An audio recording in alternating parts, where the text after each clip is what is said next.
Fâcheuse nouvelle pour un cœur amoureux. Dures extrémités où je me vois réduit. Tu viens d'apprendre au bord que mon père revient? Oui! Une ambiance de troubadour pour commencer ces fourberies de Scapin. Cette compagnie dépoussière le classique de Molière avec un Scapin plus que jamais drôle, pétillant et truculent. Et qu'il revient dans la résolution de me marier. Oui! Avec une fille du Seigneur Géronte. Du Seigneur Géronte!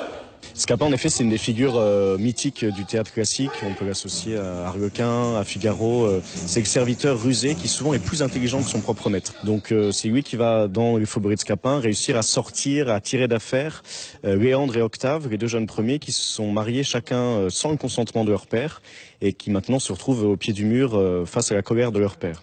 Donc ils font appel à leur valet qui va pouvoir inventer 1000 fourberies pour réussir à duper le père, leur retirer de l'argent, leur soutirer de l'argent et régler tous leurs problèmes. Une galerie de personnages qui nous transporte dans leur univers entre Scapin, Léandre, Géronte, Sylvestre, Octave et une certaine Zerbinette. Mon cœur n'est donc pas fait comme celui des autres hommes.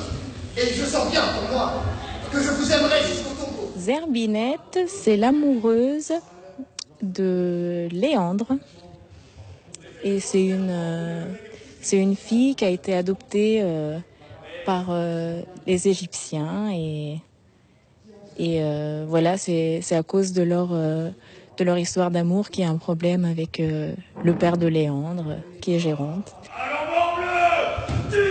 Pour la première fois, la compagnie de l'Éternel été s'attaque à un classique de la comédie française.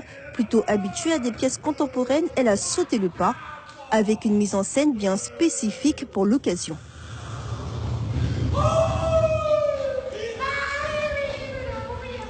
La première matière, c'est la troupe. On a donné plusieurs rôles à chaque comédien et c'est vraiment l'esprit joyeux de la compagnie avec de la musique, avec pas mal de gags inventés qui sont en dehors du texte. Après, c'est le vrai texte de Molière. On n'a pas touché au texte. Ce sont vraiment les mots qu'il a écrits. Mais dès qu'on a pu insuffler à l'intérieur de ces mots notre esprit de troupe de l'Éternel été, c'est ce qu'on a essayé de faire au maximum pour cette pièce-là.